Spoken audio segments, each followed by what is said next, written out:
Class 10th में पढ़ने वाले सभी स्टूडेंट्स का मैं वेलकम करता हूं।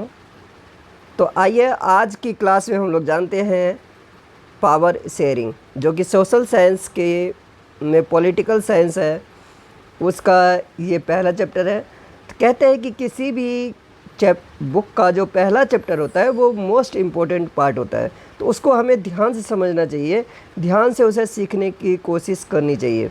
तो आइए हम जानते हैं पावर शेयरिंग क्या है, आखिर पावर शेयरिंग की ज़रूरत क्यों है, पावर शेयरिंग कैसे की जाती है, इसके कौन कौन से फॉर्म हैं। तो इसमें हम सबसे पहले इसका इंट्रोडक्शन जान लेते हैं। देखिए, जैसे कि आप लोगों ने लास्ट ईयर यानी कि क्लास 9th में पढ़ा था, आप लोगों ने शेयर किया था डेमोक्रेसी की। तो डेमोक्रेसी में का आपने जाना था कि डेमोक्रेसी क्या होती है। डेमोक्रेसी होती है एक ऐसे रूल जो पीपल्स के रिप्रेजेंटेटिव के थ्रू की जाती है। अब उसमें आपने ये भी देखा था कि डेमोक्रेसी में क्या होता है कि जितने भी पावर होते हैं वो किसी एक ऑर्गन्स के बीच, गवर्नमेंट के एक ऑर्गन के बीच ना होके और भी ज़्यादा ऑर्गन्स के बीच में शेयर किया जाता है। और वो हो सकता है लेजिस्लेचर, एग्जीक्यूटिव, जुडिशरी। लेजिस्लेचर का काम होता है लॉ मेकिंग करना, एग्जीक्यूटिव का काम होता है उस लॉ को फॉलो करना और करवाना, और जुडिशरी का काम होता है कि अगर इन दोनों के बीच में इस लॉ से रिलेटेड कोई भी डिबेट है तो उसको सॉल्व करना। तो इस तरीके से ये पावर शेयर किया जाता है। इसमें क्या होता है कि काम का बंटवारा हो जाता है, और काम के बंटवारा होने के बाद और भी कई चीज़ें आसान हो जाती है, और जाना क्या होता है कि अच्छे तरीके से कॉन्फ्लिक्शन होने की संभावनाएं बहुत ही कम हो जाती है। अब इस चैप्टर में और अगले 2 चैप्टर में हम लोग डेमोक्रेसी के इसी डिज़ाइन को देखेंगे, और हम ये जानने की कोशिश करेंगे कि पावर शेयरिंग का जो आइडिया है वो किस तरीके से आगे बढ़ा। हम लोग 2 कहानियों से इसकी शुरुआत करेंगे, 2 स्टोरीज से शुरुआत करेंगे। एक स्टोरी होगी बेल्जियम की और दूसरी एक स्टोरी होगी बेल्जियम की और दूसरी होगी श्रीलंका की। बेल्जियम की अगर बात करें तो ये यूरोपियन कंट्री है और श्रीलंका साउथ एशियन कंट्री है। तो इन दोनों स्टोरी के थ्रू हम जानेंगे कि आखिर डेमोक्रेसी किस तरीके से पावर शेयरिंग को हैंडल करती है, किस तरीके के पावर शेयरिंग को हैंडल करती है, और किस तरह की पावर शेयरिंग सक्सेसफुल होने की संभावना होती है।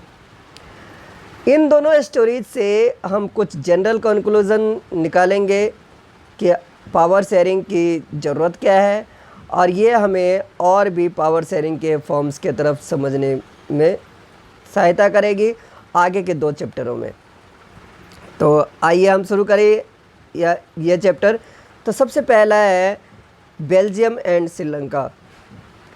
बेल्जियम की अगर बात करें तो बेल्जियम एक बहुत ही छोटी कंट्री है वेस्टर्न यूरोप का। कौन से यूरोप का? वेस्टर्न यूरोप का एक छोटी सी कंट्री है, जिसके अगर एरिया की बात करें, अगर कंपेयर करें हम लोग, तो यह हरियाणा के एरिया से इसका एरिया जो है ना कम है, और इसके बॉर्डर से लगे हुए जो कंट्री है वो है फ्रांस, नीदरलैंड्स, जर्मनी और लग्जमबर्ग। इसके अगर पॉपुलेशन की बात करें तो इसका पॉपुलेशन क्या है कि 1 करोड़ से थोड़ा सा ही ज़्यादा होगा, 1 करोड़ से थोड़ा सा ही ज़्यादा होगा, जो कि हरियाणा की पॉपुलेशन का लगभग आधी है। और यहाँ की जो एथनिक कंपोजिशन है, एथनिक क्या होती है?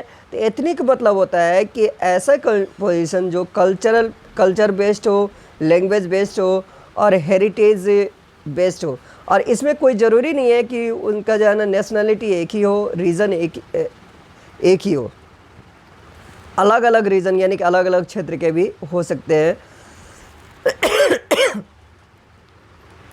इसके बाद अगर बात करें यहाँ की, तो यहाँ का जो एथनिक कंपोजिशन है वो बहुत ही कॉम्प्लेक्स है। इस कंट्री की टोटल पॉपुलेशन जो है वो उसका 59% ये फ्लेमिश रीजन में रहने वाले हैं, और ये डच बोलते हैं। बाकी जो बचे 40% वो वेलोनिया रीजन में रहते हैं और ये फ्रेंच बोलते हैं, और बाकी 1% जो है ना वो बेल्जियन से जो है ना वो जर्मन बोलते हैं। लेकिन इसका जो कैपिटल है ब्रुसेल्स, वहाँ पे 80% लोग जो है ना फ्रेंच बोलने वाले हैं, जबकि 20% लोग डच बोलने वाले हैं। अब ज़रा इसको मैप में हम लोग देखते हैं। ये जो आप देख रहे होंगे, ये जो येलो वाला पार्ट है, ये वाला येलो पार्ट जो है ना जितना भी, ये है फ्लेमिश रीजन। यहाँ पे जब 59% पीपल रहते हैं और ये लोग डच बोलने वाले हैं। उसके बाद अगर बात करें तो ये वाला जो रीजन है इसको वेलून कहते हैं, वेलोनिया रीजन इसको कहते हैं, और यहाँ पे फ्रेंच बोलने वाले हैं और यह है 40%।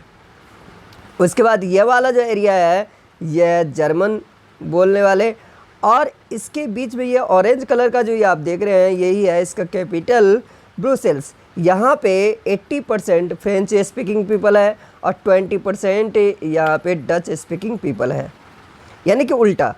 यहाँ पे क्या है 59%, ये कौन है डच स्पीकिंग पीपल, ये कितना है 40%, ये कौन है फ्रेंच स्पीकिंग पीपल, और ये जो एरिया आप देख रहे हैं ये है 1%, ये है जर्मन स्पीकिंग पीपल। उम्मीद है आपको ये बातें समझ में आई होंगी। अब देखिए बात यहाँ पे ये कोई ऐसी बात नहीं है, क्योंकि इंडिया में भी कई सारे ऐसे लोग हैं जो अलग अलग लैंग्वेज बोलते हैं, अलग अलग कल्चर को फॉलो करते हैं, अलग अलग उनकी सोच है, अलग अलग थिंकिंग है। लेकिन बात यहाँ पे ख़त्म नहीं होती है। बात ख़त्म होती है, मतलब बात यहाँ पे क्या हो जाती है कि ये जो माइनॉरिटी है, माइनॉरिटी मतलब जिनके नंबर जो है ना कम है दूसरे की तुलना में, उसको माइनर कहते हैं। तो माइनॉरिटी जो है ना ये फ्रेंच बोलने वाले, फ्रेंच स्पीकिंग पीपल कम्युनिटी जो है वो डच से रिच और पावरफुल है।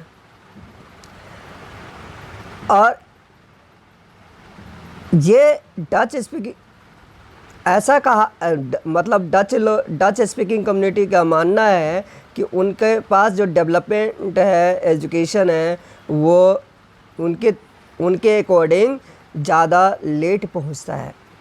और ये टेंशन डच स्पीकिंग और फ्रेंच कम्युनिटीज़ के बीच हुआ 1950 से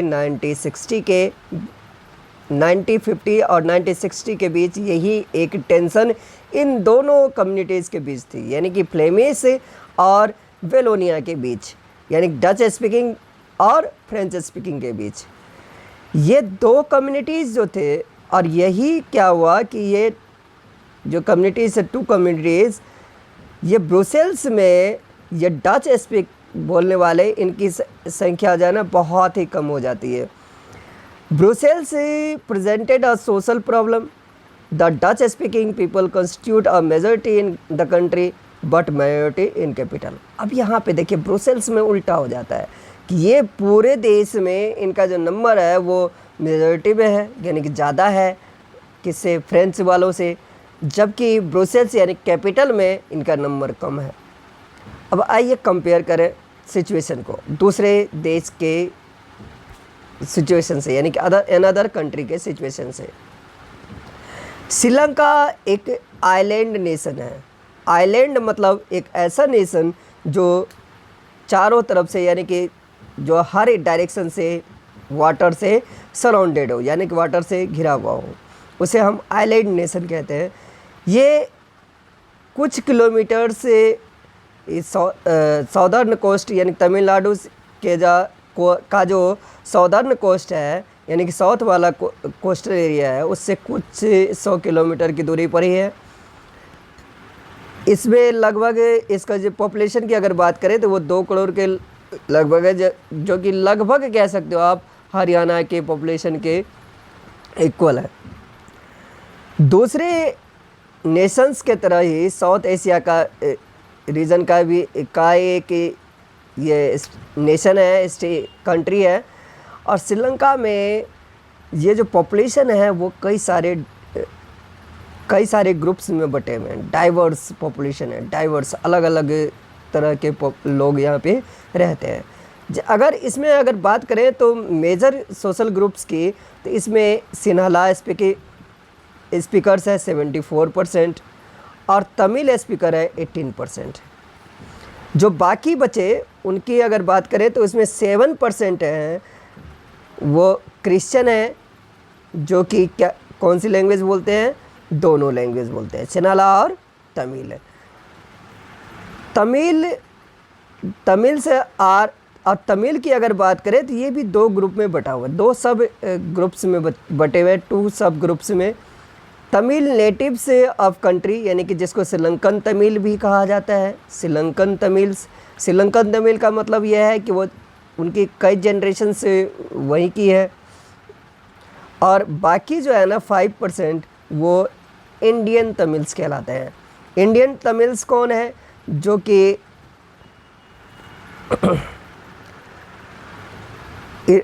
इंडियन तमिल्स वो हैं जो अंग्रेज़ों के ज़माने में, यानी कि जब हमारा देश गुलाम था, तब ये लोग टी फार्म में काम करने के लिए गए थे और फिर वहाँ पे ही ये लोग बस गए। अब अगर बात करें तो मैप में, तो ये जो तमिल रीजन है ये नॉर्थ ईस्ट कंट्री में है, श्रीलंका के नॉर्थ और ईस्टर्न पार्ट में ये लोग रहते हैं। अधिकतर जो सिन्हाला स्पीकिंग पीपल है वो कौन है, बुद्धिस्ट है। और अधिकतर जो तमिल हैं वो या तो हिंदू हैं या फिर मुस्लिम हैं। 7% जो क्रिश्चियन हैं वो दोनों लैंग्वेज बोलते हैं। अब इसको थोड़ा सा समराइज़ अगर हम लोग करें तो श्रीलंका में 74% सिन्हाला स्पीकिंग पीपल हैं, जिनका रिलीजन है बुद्धिस्ट। 18% ये तमिल स्पीकिंग पीपल है, जिनका रिलीजन है या तो वो हिंदू हैं या फिर मुस्लिम्स हैं। और 7% जो है वह है क्रिश्चियन, जो कि ये इन दोनों लैंग्वेज को बोलते हैं। और 1% अदर लोग हैं। अब ये 74% ये बुद्धिस्ट हैं और इनका लैंग्वेज है सिन्हाला। 18% जो है ना ये तमिल है, इसमें भी 2 पार्ट हैं। 13% है श्रीलंकन तमिल और 5% है इंडियन तमिल। अब देखिए आगे की बात इसमें हम जानते हैं। अब देखिए सिचुएशन कैसा हुआ होगा, सिचुएशन के बारे में ज़रा थिंक कीजिए, इमेजिन कीजिए, कल्पना कीजिए। बेल्जियम में डच कम्युनिटी को न्यूमरिक मेजॉरिटी है, यानी कि नंबर में वो ज़्यादा है, और वो जो है ना फ्रेंच और जर्मन स्पीकिंग पीपल पे फोर्स डाल सकते हैं, और जो कि क्या होगा, कॉन्फ्लिक्ट हो जाएगा उन कम्युनिटीज़ के बीच। और ये क्या होगा कि बहुत ही ज़्यादा मेसी पार्टीशन, यानी कि काफ़ी ज़्यादा ख़तरनाक बंटवारे के रूप में सामने आएगा। और लेकिन दोनों जो है ना ब्रुसेल्स के तरफ कंट्रोल करने की बात करेंगे। लेकिन श्रीलंका में सिन्हाला कम्युनिटीज़ एक बड़े मेजॉरिटी में है, जहाँ पे कि अगर बात करें बेल्जियम में तो वहाँ पे 19% का ही डिफरेंस है, लेकिन यहाँ पे तो काफ़ी ज़्यादा डिफरेंस है, काफ़ी ज़्यादा परसेंटेज की डिफरेंस है। जहाँ पे एक है 74% तो दूसरा है ओनली 18%। तो वहाँ सिन्हाला कम्युनिटी एक बिगर मेजॉरिटी में है, और ये क्या करते हैं कि पूरे देश में को ये इम्पोज कर सकते हैं। अब देखते हैं कि इन दोनों देशों में हुआ क्या। मेजोरिटेरियनिज्म इन श्रीलंका। मेजोरिटेरियन क्या होता है? एक ऐसी कम्युनिटीज़ जिनका नंबर अदर कम्युनिटीज़ से, जिनमें number of people other communities से ज़्यादा होता है। अब इसको अगर डेफिनेशन के तौर पे देखें तो a belief that majority communities should be able to rule a country in which ever may it wants by disregarding the wishes and needs of the minority. ये एक ऐसी बिलीफ सिस्टम है जिसमें क्या होता है कि जिनकी का नंबर ज़्यादा होता है, जो लार्ज नंबर ऑफ पीपल होते हैं कम्युनिटीज़ के, वो क्या करते हैं कि जैसा वो चाहते हैं वैसा ही रूल करते हैं। जिस उसमें माइनॉरिटी के का जो विशेष होते हैं, इच्छाएं होती है और ज़रूरतें होती है, उसको भी नज़रअंदाज कर दिया जाता है, यानी डिसरिगार्ड कर दिया जाता है। अब आगे देखिए, श्रीलंका में का इंडिपेंडेंस जो हुआ वो 1948 में हुआ। जो लीडर्स थे सिन्हाला कम्युनिटीज़ के, उन्होंने देखा कि सेक्योर डोमिनेंस किया वर्चू मेजॉरिटी के आधार पे। इसका रिज़ल्ट क्या हुआ कि डेमोक्रेटिकली इलेक्टेड गवर्नमेंट जो है ना, adopted a series of majoritarian measures of establish Sinhala supremacy. और ये चुना गया डेमोक्रेसी के तौर पे ही चुना गया, लेकिन ये मेजोरिटेरियन सोसाइटी, यानी कि इन्होंने कुछ ऐसा किया जिससे कि जो जिनका नंबर कम था उनकी बातों को नज़रअंदाज कर दी गई। अब क्या हुआ कि 1956 में इन्होंने एक एक्ट पास किया सिन्हाला, जिसमें कि सिन्हाला को ओनली ऑफिशियल लैंग्वेज बना दिया गया और जिसमें तमिल को डिसरिगार्ड की गई। द गवर्नमेंट से फॉलोड प्रिफरेंशियल, इसमें प्रिफरेंस दिया गया किसको, सिन्हाला को, पॉलिसीज़ बनाने में। और सिन्हाला एप्लीकेंट्स को यूनिवर्सिटी और गवर्नमेंट जॉब में भी प्रायोरिटी दी गई, प्रेफरेंसेस दी गई ज़्यादा। एक तरीके से कह सकते हो कि इन्हें 100% रिजर्वेशन लगभग दी गई कि यदि अगर सीट्स बचेंगी तभी जो है ना दूसरे को मिलेगी, अदरवाइज़ सिन्हाला वालों को ही सीटें मिलेंगी। अब क्या हुआ, अब ये जो सिन्हाला थे इनका रिलीजन कौन सा था, बुद्धिस्ट। तो बुद्धिज़्म को इन्होंने क्या किया, ये बुद्धिस्ट लोग थे तो इन्होंने बुद्धिज़्म को प्रोटेक्ट करने का भी एक रूल बनाया नई कॉन्स्टिट्यूशन में। All these government measures coming to after the other gradually increased and filling the alienation among the Sri Lankan Tamils. अब इसमें क्या हुआ, श्रीलंकन तमिल्स के बीच में एक बहुत ही जाना गलत मैसेज गया। उन्होंने ये पाया कि जो मेजर पॉलिटिकल पार्टी है बुद्धिस्ट सिन्हाला लीडर्स, वो क्या है, सेंसिटिव है अपने लैंग्वेज, मतलब दूसरे लैंग्वेज और कल्चर को लेके। उन्होंने ये देखा कि जो कॉन्स्टिट्यूशन है वो इक्वल पॉलिटिकल राइट्स के बजाय डिस्क्रिमिनेटेड किया जा रहा है, मतलब उनमें भेदभाव किया जा रहा है, डिस्क्रिमिनेशन उसमें ज़्यादा हो रहा है, अदर अपॉर्चुनिटीज़ और के लिए उन्हें इग्नोर किया जा रहा है। इसका रिज़ल्ट क्या हुआ कि जो रिलेशन था सिन्हाला और तमिल कम्युनिटीज़ के बीच वो समय दर समय ख़राब होते गए।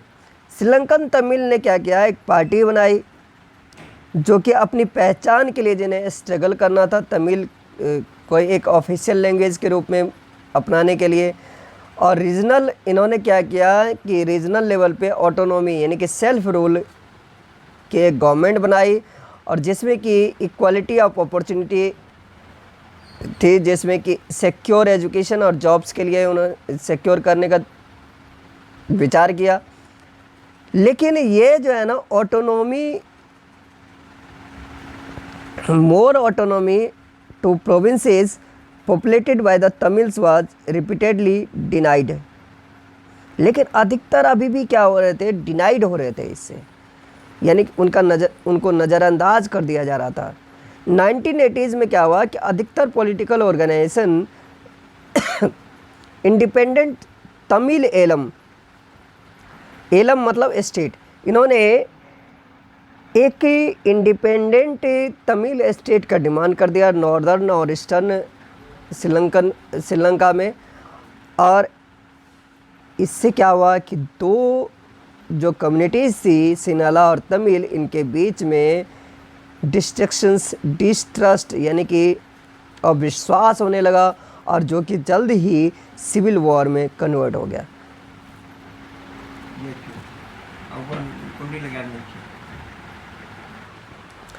सिविल वॉर हो गया जिसमें कि कई लोग दोनों कम्युनिटी के मारे गए और कई सारे फैमिलीज़ देश छोड़ने पे मजबूर हो गए रेफ्यूजी के तौर पे। आपने पढ़ा होगा इकोनॉमिक्स में, यानी जो पढ़ेंगे आगे, कि जो श्रीलंका का जो रिकॉर्ड था इकोनॉमिक डेवलपमेंट, एजुकेशन और हेल्थ का, वो इंडिया से ज़्यादा अच्छा था। लेकिन बाद में क्या हुआ, सिविल वॉर से ये जो है ना सोशल, कल्चरल और इकोनॉमिक लाइफ इनका काफ़ी ज़्यादा ख़त्म हो गया, और ये जो है ना 2009 तक आते थे लगभग पूरी तरीके से एंड हो चुके थे। तो अभी हमने देखा श्रीलंका में क्या कंडीशन हुआ। अब इसके बाद एकोमोडेशन इन बेल्जियम, इसको हम जानेंगे नेक्स्ट पार्ट में। अभी के लिए फ़िलहाल इतना ही। Thank you for watching.